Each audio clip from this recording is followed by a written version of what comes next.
Hello दोस्तों, आप सबको नमस्कार। और मॉर्निंग के 10 बजे हुए हैं, तो 10 बजने में अभी बाकी है, 10 मिनट है लगभग। तो आगे कंटिन्यू कर रहा था। तो स्वागत आप सभी का गोविंद ब्लॉग से उत्तराखंडी में। तो मैं एक छोटे से गांव चौकोड़ी भटीला का रहने वाला हूँ। और तो बाकी गाइज, मैं चौकोड़ी का आप लोगों तक सेकंड पार्ट पहुंचाने की कोशिश कर रहा हूँ। आप लोग ज़रूर देखना, आनंद लीजिए। और तो सेकंड पार्ट में आपको चौकोड़ी से जुड़ी रहस्य और जानकारियाँ आप लोगों तक पहुंचाने की कोशिश करूँगा। आप लोग ज़रूर देखिए और बताइए कमेंट में और कैसा लगा चौकोड़ी का जो पुराना ब्रिटिश शासनकाल से जो राज हुआ करता था अंग्रेज़ों का, और अंग्रेज़ों के अधीन में था। और यहाँ पे किस प्रकार के टी बागान थे बेरीनाग और चौगोड़ी हिल स्टेशनों में, और किस प्रकार यहाँ व्यापार किया जाता था और ब्रिटिश काल में। और वहाँ क्या बोलते हैं, और विदेशों तक यहाँ से मतलब माल सप्लाई होता था अपना चाय का। और चाय हर जगह जाया करती थी पूरे अपने हिंदुस्तान से लेके और फॉरेन कंट्रियों में।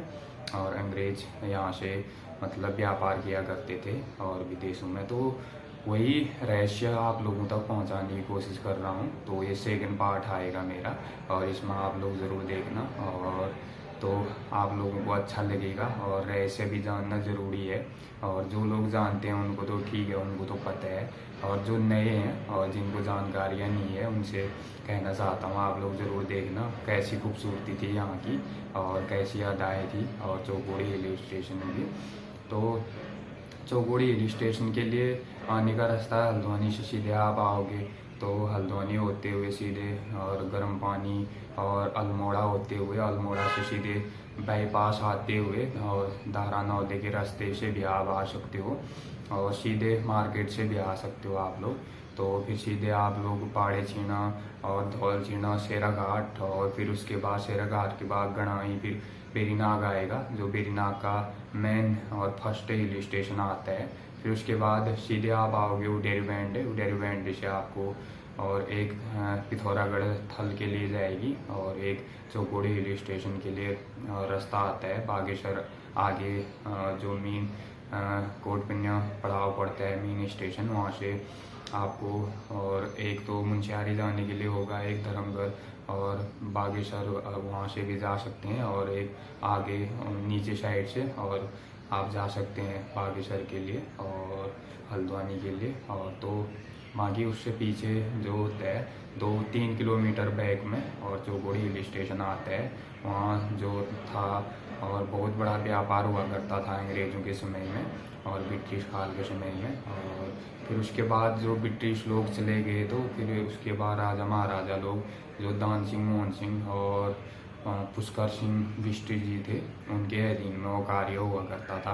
तो आगे को और सही ढंग से करते थे वो लोग। तो उन्होंने भी बहुत समय तक, जब तक अपना जीवन काल था उनका, तब तक अपने जीवन काल में उन्होंने बहुत से और कार्य किए और जो संभव हो पाए और उनके कार्य में। और तो बाकी और फिर उनके और जाने का समय आया तो राजा महाराजा लोग चले गए। फिर उसके बाद और उनके पुत्र लोग थे सौ श्री कुंवर मेहरा सिंह बिष्ट जी, और क्या बोलते हैं फिर उसके बाद और भी थे, उनका नाम उतना तो जानता नहीं हूँ मैं। अब जो हमारे जो पूर्वज थे उनको पता ठहरा, पूर्वजों ने उनके वहाँ कार्य किया ठहरा, तो उनको पता ठहरा पूरा उनके बारे में, उनके क्या थे और कितने भाई लोग थे। इतना तो पता है 3 भाई लोग वो अभी थे, 3 वो अभी थे। जो उनके पुत्र थे वो अभी 3 थे, और उनके जो वो भाई 3 भाई थे, दान सिंह, मोहन सिंह और एक और थे। और पृथ्वीराज थे, नहीं पृथ्वीराज तो उनके पुत्र थे। तो उतना पता नहीं है, बाकी जितना जानकारी है आपको देने की कोशिश कर रहा हूँ। तो आप लोग ज़रूर आनंद लीजिए। और जो आगे को दिखाऊंगा मैं चौकोड़ी से जुड़ी जो हिल स्टेशन है उसके बारे में बता रखा है और उसको दिखाऊंगा। बाकी आप लोग ज़रूर देखिए, आनंद लीजिए। तो थैंक यू। आगे को दिखाता हूँ, आप लोग ज़रूर बने रहिए, देखिए आगे को और कैसा लगता है आपको।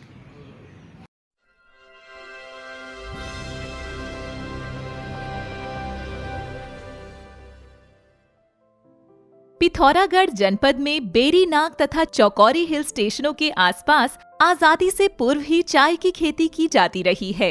हिमालय क्षेत्र में उत्पादित यह चाय बेरीनाग चाय के नाम से प्रसिद्ध है। समय के साथ चाय का उत्पादन एवं विपणन कम होता गया।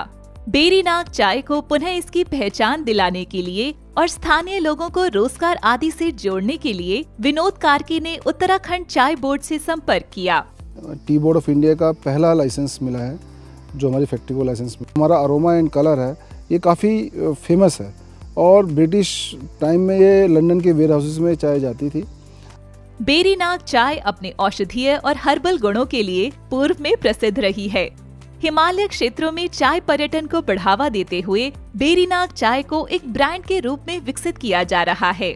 बेरीनाग टी का जो नाम है वो एक अपना ब्रांड है और एक बहुत बड़ा नाम है उसके साथ, और इस चाय को अगर हम आगे बढ़ा सकते हैं, हमारे नियर बाय जो विलेज हैं वहाँ हम एम्प्लॉयमेंट जनरेट कर सकें और उन लोगों को कहीं ना कहीं हम लोग यहाँ काम दे सकें। चाय उत्पादन, प्रसंस्करण और पैकेजिंग आदि ने रोजगार के नए अवसर दिए हैं। साथ ही जो लोग रोजगार के लिए क्षेत्र से पलायन कर गए थे, वो वापस आकर इस रोजगार में लग गए हैं। यह एक रिवर्स माइग्रेशन का अच्छा उदाहरण है।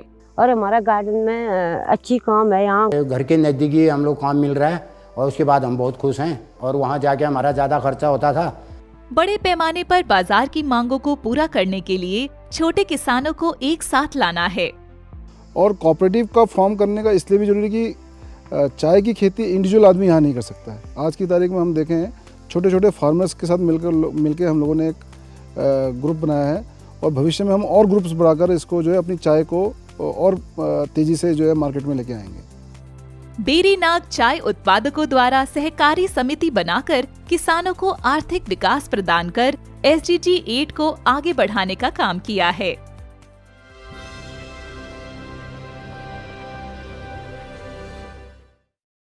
हो चुका है ब्लॉग, यहीं पे एंडिंग करने का समय। तो आप लोग ज़रूर देखना और मुझे पूरा उम्मीद है आप लोग ज़रूर से कुछ इससे सीखेंगे, इस ब्लॉग से। और चौगुड़ी से जुड़ी जानकारियाँ जो ब्रिटिश काल के समय से था, तो वही जानकारियाँ आप लोग ज़रूर देखना। और कैसा लगा आप कमेंट में भी ज़रूर बताना मुझे, और अगर अच्छा लगेगा तो। और बाकी तो नेक्स्ट पार्ट भी जो थर्ड पार्ट आएगा उसके बारे में भी आपको जानकारियाँ दूंगा वहाँ का। और तो किसी जो सीनियर लोग हैं जो हमारे पूर्वज हैं उनसे पूछ के तो वह जानकारियाँ भी आप लोगों तक पहुँचाने की कोशिश करूँगा। आई होप आज का ब्लॉग आपको पसंद आया होगा। अगर ब्लॉग पसंद आता है तो प्लीज़ गोविंद ब्लॉग से उत्तराखंडी को लाइक, शेयर और सब्सक्राइब कर देना और बेल आइकन भी प्रेस कर देना, उससे नोटिफिकेशन जल्द से जल्द मिलेगा। बाकी मिलते हैं फिर जल्दी से आपको नेक्स्ट वीडियो में। तब तक के लिए आप लोग स्वस्थ रहना, मस्त रहना, व्यस्त रहना। Thank you for watching, love you, bye bye.